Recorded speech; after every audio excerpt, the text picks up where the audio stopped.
बहुत बहुत धन्यवाद। मंच पर विराजमान बाड़मेर जैसलमेर जिले के सबसे वरिष्ठतम कांग्रेस जन, सज्जन पुरुष, हम सबके मार्गदर्शक बाबूजी गोविंद जी कल्ला, विधायक महोदय जिनको दो दिनों से मैं परेशान कर रहा हूं और गाड़ी में एसी की कमी भी उनको महसूस हो रही है 2 दिनों से। सभी विराजमान मंच पर जनप्रतिनिधिगण, समस्त वरिष्ठ नागरिकगण, यहाँ इस सभा में विराजे हुए मेरे पितातुल्य बुजुर्गगण, युवा साथी, आज जब गढ़ीसर चौराहे से यहाँ प्रस्थान कर रहे थे तो जिस प्रकार नारों की गूंज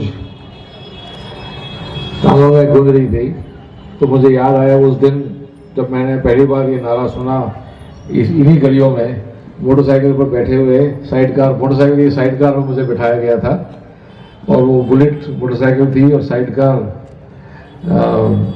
वाली मोटरसाइकिल थी, यही है किसी के पास, बिरबल जी गोपाल, हाँ, वो आए थे मुझे वहाँ लेने के लिए रावलकोट में। फिर हम यहाँ गलियों में घूमे और पहली बार मैंने जिंदगी में, जीवन में नारा सुना था, स्वाभिमान अमर रहे। और ये नारा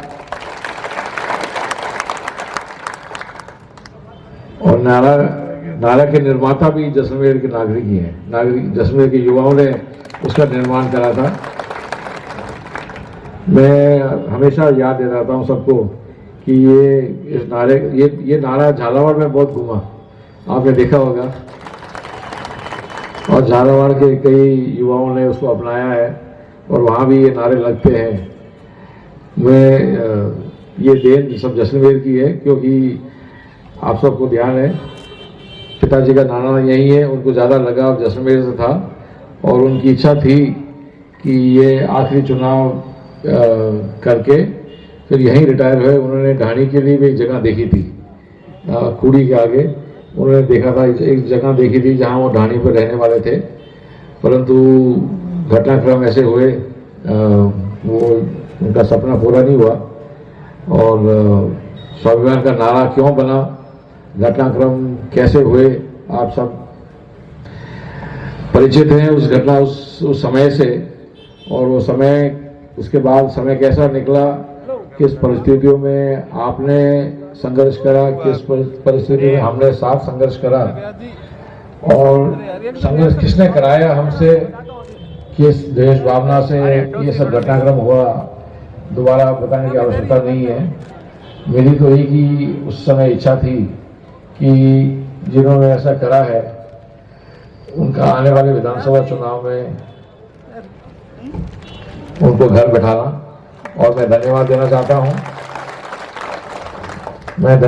चाहता हूं जैसलमेर की जनता को, जिन्होंने निशाना लगाया जयपुर पर और आप सफल हुए।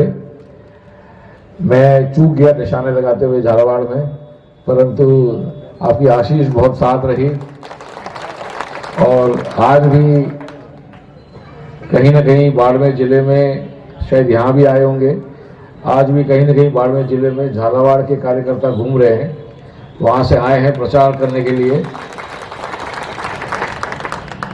हिंदू और मुसलमान दो ही आए हुए हैं और इसी कारण अब यहाँ हम उपस्थित हैं कि जिस प्रकार हम देश को देखना चाहते हैं, जैसे बाबूजी ने अपने उद्बोधन में कहा था कि जो अपना जो संविधान है, जो संविधान का मूल उद्देश्य है और वही मूल उद्देश्य है जिसका देश को निर्माण करा है, और वही वैसा ही देश हम चाहते हैं। उस देश में हम बड़े हुए हैं, उस देश में आगे हम बढ़ाना चाहते हैं, और ये देश सबके लिए है, किसी एक वर्ग के लिए नहीं है, न किसी एक जाति के लिए नहीं है, किसी एक धर्म के लिए नहीं है। सभी यहाँ के नागरिक, जिसका जन्म यहाँ हुआ है और जो यहाँ रहना चाहता है, उसका ये देश है। धर्मनिरपेक्ष संस्था, व्यवस्था, ये सब हमारा कर्तव्य है। और मुझे ये सब बातें याद आई क्योंकि आपने मुझे यहाँ से झालावाड़ भेजा और झालावाड़ के नागरिक यहाँ घूम रहे हैं, अपने रेगिस्तान में घूम रहे हैं, उन्होंने ढाणी कभी लाइफ में नहीं देखी। मेरे साथ वो धोरे देखे, उन्होंने वो हैरान हो गए। वहाँ से 2-3 किलोमीटर के दूर पर तो गांव आते हैं और यहाँ तो 5 किलोमीटर ढाणी नहीं आती। उसको देखकर वो हैरान हो गए, बट उनके लिए भी अनुभव का अवसर है। यहाँ जो वातावरण बना हुआ है देश में, आप सब परिचित हैं, हम सब परिचित हैं, हम चिंतित भी हैं। इसलिए ये चुनाव बहुत विचित्र चुनाव है और एक चुनौती का चुनाव है। वैसे हर चुनाव एक चुनौती होती है, परंतु भारत के भविष्य के लिए ये चुनाव एक बहुत बड़ी चुनौती है। और जिस प्रकार हम देश को देखना चाहते हैं और देश की संस्थाओं को देखना चाहते हैं, उन पर जो नज़र लगी हुई है उसको सुधारने के लिए जो सुधारने की आवश्यकता है, उसका सुधार इस चुनाव से होगा। मुझे याद है वो सवेरा, जब मैं तो पिताजी की सेवा में दिल्ली में था, सवेरे उठा जब 15-20 मिस्ड कॉल थे जैसलमेर के ही, जाने पहचाने कोई जाने, और उसमें एसपी का भी मिस्ड कॉल था, बाड़मेर एसपी का मिस्ड कॉल था। तो पहले मैंने एसपी को फ़ोन करा, तो क्योंकि अगर सवेरे सवेरे जल्दी एसपी फ़ोन करे इसका मतलब कुछ समाचार अच्छे नहीं है, नहीं तो एसपी कभी फ़ोन नहीं करते अच्छे समाचार के लिए। तो मैंने उनको एसपी को फ़ोन करा और फिर उन्होंने मुझे पूछा। मैंने कहा मुझे जानकारी नहीं है, लेकिन जैसलमेर के मिस्ड कॉल बहुत हैं, इसलिए कुछ हुआ होगा। और वो घटनाक्रम छतर सिंह वाला था, और उस दिन लगातार बातें होती रही, कई दिन बातें होती रही कि, और मांग रही सबकी कि सीबीआई से जांच की जाए। हुआ नहीं हुआ बात अलग है, परंतु आज यदि भगवान न करे ऐसा घटनाक्रम कोई हो, आज कौन कहेगा कि सीबीआई से जांच किया जाए। जिस प्रकार सीबीआई का जो व्यवस्था है, सीबीआई का जो संस्था है, जिस प्रकार उस पर निशाना लगा है सरकार का, कौन कहे, किसको विश्वास रहा है सीबीआई जैसी संस्था पर, किसको विश्वास रहा है अन्य भारत सरकार की संस्थाओं पर जिन पर लगातार निशाना बना रहा है, चाहे वो सीबीआई हो, चाहे वो एनफोर्समेंट डायरेक्टरेट हो, चाहे इनकम टैक्स हो। कोई हाथ उठाए, कोई सिर उठाए, इनकम टैक्स का छापा, कोई व्यापारी कुछ करे, इधर उधर देखे, ईडी का रेड। ये इस प्रकार 5 साल निकले हैं, भय से निकले हैं, और भय, ये चुनाव भी उस वातावरण में बना हुआ है, उस वातावरण से बीत रहा है जो भय का वातावरण है, पक्षपात का वातावरण है, और जो भाईचारे को बिगड़ा हुआ आया है, उस वातावरण का ही चुनाव है। और इसलिए मैं चिंतित हूँ भारत के भविष्य के लिए। जो आप सब पूर्व वक्ताओं ने भी कहा, उसी से मैं सहमत हूँ। आज जो वातावरण बना है चुनाव का, कोई विकास पर नहीं बना है, कोई मुद्दे विकास के नहीं है। आज वातावरण देशभक्ति के हैं, राष्ट्रभक्ति के हैं, सेना के नाम से वोट मांगे जा रहे हैं। मुझे आश्चर्य होता है, मैं तो मेरे राजनीतिक जीवन में मैंने कभी चर्चा नहीं करी सेना के बारे में, सैनिक परिवार के बारे में, या सेना की व्यवस्था, सेना के एक संस्था के बारे में, परंतु मजबूरी से मुझे बोलना पड़ा है। बार बार मुझे पूछा भी जा रहा है पत्रकारों से, और मैं विश्वास से कह सकता हूँ कि आज जो ये सेना के नाम से वोट मांग रहे हैं, सेना के सम्मान से वोट मांग रहे हैं, उनको और उनके परिवार को पिछले 7 पीढ़ी से और आने वाली 7 पीढ़ी से कोई सेना से लेना देना नहीं है। उनके और उनके परिवार को 7 पीढ़ी पीछे, 7 पीढ़ी आगे ना कभी सेना के बारे में ज्ञान होगा। सेना क्या संस्था है उसके बारे में उनको कभी कुछ जानकारी नहीं होगी। मैं विश्वास से कह सकता हूँ, क्योंकि मेरा जन्म सेना में हुआ है, मेरे पिताजी का जन्म सेना में हुआ है, 3 पीढ़ी तो हम ही हैं, और हमारे परिवार में 3 और मेरे परिवार में 3 और जिन्होंने सेना की वर्दी पहनी है, जिसमें एक महावीर चक्र विजेता भी है। तो सेना में सेवा, चाहे युद्ध हो, चाहे कश्मीर में आतंकवाद हो, हमारा परिवार पूर्ण रूप से परिचित है। जितना हम परिचित हैं, जो ढोल नगारे बजा रहे हैं, उनमें से कोई परिचित नहीं हो सकता। मैं आपको विश्वास से कह सकता हूं। और जब भाषण में सेना का नाम लिया जाता है वोट के लिए, उत्तर प्रदेश से कम है पाकिस्तान की जनसंख्या, ठीक है, मैंने भारत की 15% भी नहीं होगी पाकिस्तान की जनसंख्या। अब यूपी को भारत को खतरा दे सकता है अकेले? आप स्वयं से पूछिए। उत्तर प्रदेश और मैं पूरे विश्वास से कह रहा हूं कि सबसे बड़े देशद्रोही अगर भारत में हैं तो नक्सली हैं, जिन्होंने लगातार 40 साल से 50 साल हो गए संसद से उन्होंने शस्त्र उठाए भारत पर। 50 साल से उन्होंने भारत के नागरिकों को मारा है, और कैसे नागरिकों को मारा है, किस प्रकार सैनिकों को मारा है, किस प्रकार नागरिकों को मारा है, आप कल्पना नहीं कर सकते। कश्मीर में ज़्यादा परिचित हूँ नक्सलियों से, कश्मीर में मैंने सेवा भी करी है 3 बार, लेकिन जिस प्रकार घटनाएं नक्सलियों से होती है कश्मीर में नहीं होती। सबसे संख्या भी ज़्यादा वहाँ ही है, और हमें ज़्यादा चिंता वहाँ की करनी चाहिए, ना कि नारे और ढोल बजाना और देशभक्ति से लोगों को गुमराह करना। देशभक्त जिसका जन्म भारत में है वो सभी देशभक्त हैं, और जो वैसे भी जिसने सेना की वर्दी पहनी है और पीढ़ियों से पहनते आए हैं, उनको इसके बारे में जानकारी या उपदेश देना या उनको ध्यान देना या कुछ ऐसे उनसे करने की आवश्यकता नहीं है। मैं तो उनको ठुकराता हूँ ऐसे नारों को, क्योंकि देश कोई खतरे में नहीं है। परंतु एक बात मैं मानता हूं, धर्म खतरे में है। मैं मानता हूं धर्म खतरे में है। आप मुझे ध्यान से सुनना, कान खोल के सुनना। आज मंगलवार है, आज मेरे इष्ट देवता का दिन है। मैं हनुमान जी का पुजारी हूं। मैं जब से मैंने स्कूल छोड़ी तब से मैं व्रत रखता हूं। मंगलवार का दिन मैं, वैसे तो आज पहली बार मैंने घर से बाहर भोजन करा, मंगलवार के दिन व्रत खोला। लेकिन कभी कभी परिस्थिति ऐसी होती है, चुनाव के समय हम कुछ घर नज़दीक नहीं होता तो करना पड़ता है। लेकिन हनुमान जी का मैं भक्त हूँ और मेरे इष्ट देवता हैं।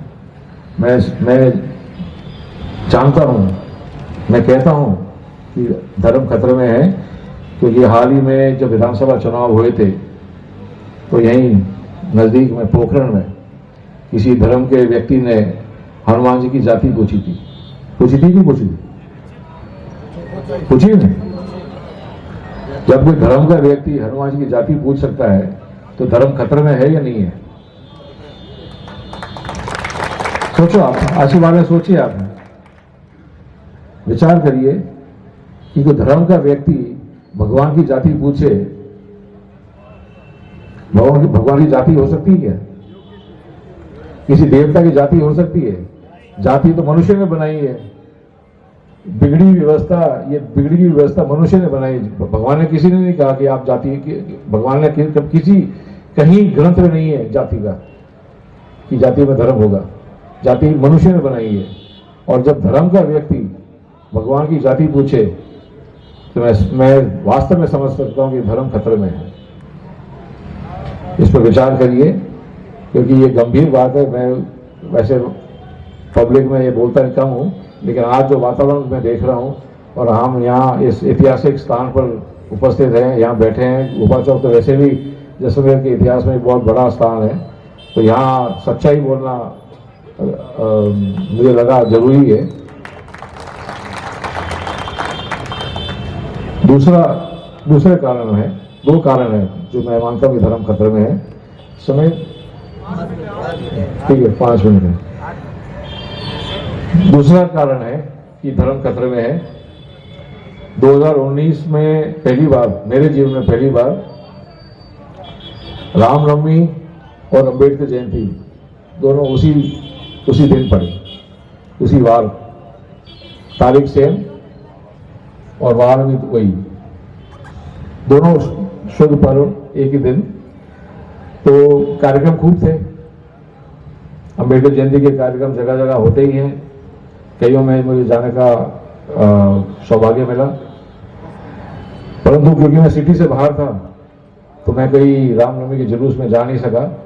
परंतु मुझे लोगों की शिकायत आई और मैंने वीडियो भी देखे। पहली बार मैंने देखा मेरे जीवन में कि रामनवमी के जुलूस में राजनेताओं के नाम से नारे निकाले जा रहे हैं, और और किसी देश के मुर्दाबाद के नारे निकाले जा रहे हैं रामनवमी के जुलूस में। अब भगवान राम को कहाँ ले जा रहे हैं जहां हम कल्पना नहीं कर सकते, वहां भगवान राम को ले जाया जा रहा है।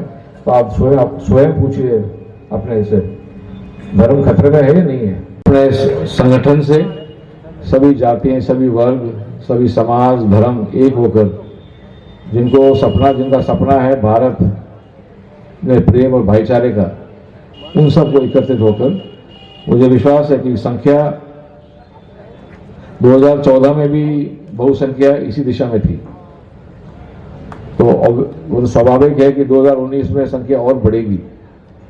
जो संख्या 2014 के सभी वोट को मिलाकर थी, वो संख्या स्वाभाविक है कि बढ़ेगी 2019 में। तो आप विश्वास रखिए, कोई लहर नहीं है। मुझे किसी पत्रकार ने पूछा, बाड़मेर में कई बड़े टीवी चैनल वाले ने मुझे कहीं रोका कि गांव में कि मोदी लहर में आप प्रचार कैसे कर रहे हैं? तो मैंने यहाँ बाएं देखा, दाएं देखा, ऊपर देखा, नीचे देखा, तो मैंने कहा मुझे तो कोई लहर नहीं दिख रही, मुझे यहाँ धोरे धोरे दिख रहे हैं। तो हम धोरों में संतुष्ट हैं, सुकून हैं और सुरक्षित है अपने धोरों में, और धोरों को वैसा ही हमें रखना है, स्वच्छ रखना है, शांतिपूर्ण रखना है। और शांति रहेगी जब हम 29 तारीख को अपना एक भी मत पीछे नहीं छोड़ें। अपना जो दायित्व है इस देश के प्रति, अपना जो कर्तव्य है निभाना है, वो 29 तारीख को भारत के नागरिक होकर, भारत के रक्षक होकर, और सभी यहाँ आप सब भारत के सैनिक हैं, आप सबको एकत्रित होकर 29 तारीख को हाथ के निशान पर पंचायत के चुनाव जैसे वोट देना है। आज